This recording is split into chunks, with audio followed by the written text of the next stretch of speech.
हसरत साईं की बीवी जिंदू के घर क्यों आएगी? फकीरा हसरत साईं की बीवी के साथ क्या करने वाला है? क्या फकीरा और जिंदू पॉजिटिव कैरेक्टर्स हैं? क्या हसरत साईं की मौत उसकी दूसरी बीवी के हाथों लिखी है? जिंदू की आज की एपिसोड में जहां जिंदू और फकीरे के एटीट्यूड ने हमें मायूस किया और उसके बारे में हम बात करेंगे, लेकिन बाद में। पहले हमेशा की तरह हम बात करते हैं नेक्स्ट एपिसोड यानी एपिसोड नंबर 5 के प्रोमो की, जिसमें लाडो की माँ जिंदू के पास लेकर आती है हसरत साईं की दूसरी बीवी को। हसरत साईं की दूसरी बीवी लगता है कि जिंदू पर होने वाले जुल्म की दास्तान सुनकर और उसके शोहर की मौत के बारे में सुनकर आई होगी, मौत जो उसकी शादी वाले दिन हुई। अभी जिंदू सिचुएशन को समझने की कोशिश ही कर रही होगी, क्योंकि इस गांव के आला ज़ात लोग इतने आला ज़र्फ नहीं हैं कि गरीबों के दुख में शिरकत करें। कि फ़कीरा आ धमकेगा और फ़कीरा कहेगा कि हसरत की बीवी अब यहीं रहेगी।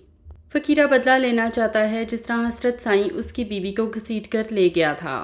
ऑफ कोर्स शानो की माँ जिंदू और लाडो की माँ मिलकर फ़कीरे को रोकने की कोशिश करेंगे।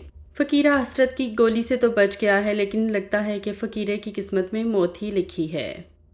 जिंदू और शानो की माँ मिलकर रोक रही होंगी फ़कीरे को किसी भी इंतहाई कदम से। फ़कीरा घर से भाग निकलेगा और हसरत साईं के पास पहुँचेगा, उसको चैलेंज करने के लिए कि देखो तुम्हारी बीवी आज हमारे घर में है। पीछे पीछे लाडो की माँ भी जाएगी सिचुएशन को संभालने के लिए। देखते हैं कि फ़कीरा एक बार फिर हवेली से कैसे ज़िंदा वापस आता है।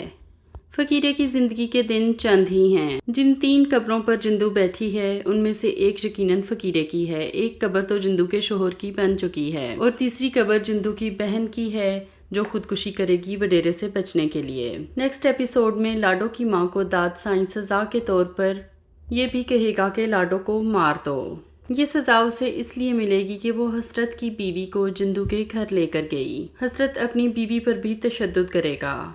लाडो की माँ को भी लाडो को दाद साईं की खिदमत में पेश करना पड़ेगा और कुछ ऐसा ही अंजाम जिंदू की छोटी बहन का भी लग रहा है, जो कि वडेरे से बचने के लिए खुदकुशी कर लेगी पहले ही।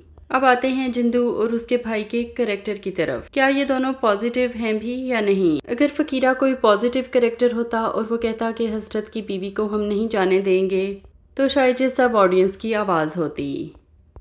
लेकिन लास्ट एपिसोड में अपनी होने वाली बीवी के लिए फ़कीरे की गंदी नज़रें, फिर फ़कीरे का शानो से इश्क लड़ाना, उससे छुप छुप कर मिलना, उससे इजहार मोहब्बत करना, उसके इजहार मोहब्बत को एंजॉय करना और फिर भाग भाग के बहन के कहने पर दूसरी लड़की से शादी के लिए राज़ी भी हो जाना। यही नहीं बल्कि भंगड़े डालते हुए शादी करना। तो इस बात पर फ़कीरा तो हमारी नज़रों से गिर चुका है। और फिर उसका ऐसे शो करना कि जैसे उसको पता ही नहीं कि शानो क्यों रो रही है और शानो क्यों परेशान है। बेहिसी की भी हद थी। दूसरे एंड पर जिंदू ने भी भाई और शानो के बारे में सब कुछ जानते हुए भाई का रिश्ता तय किया और फिर शानो को जाके कहती है कि तुम गाना गाओगी, फ़कीरा कह रहा है। जिंदू ने भी बेहिसी की इंतहा कर दी और अब जिंदू से भी कोई हमदर्दी उस तरह फील नहीं हो रही जैसा कि होनी चाहिए थी।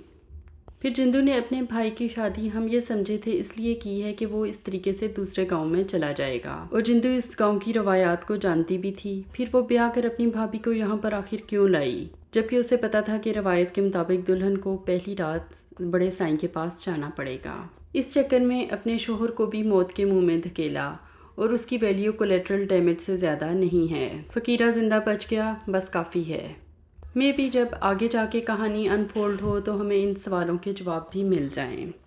जिंदू ड्रामे का फुल स्टोरी रिव्यू अगर आपने हमारे चैनल पर नहीं देखा तो आप उसको अभी ऑन करके देख लें। उसमें हमने इस कॉम्प्लिकेटेड स्टोरी को समझाने की अपनी तरफ से भरपूर कोशिश की है।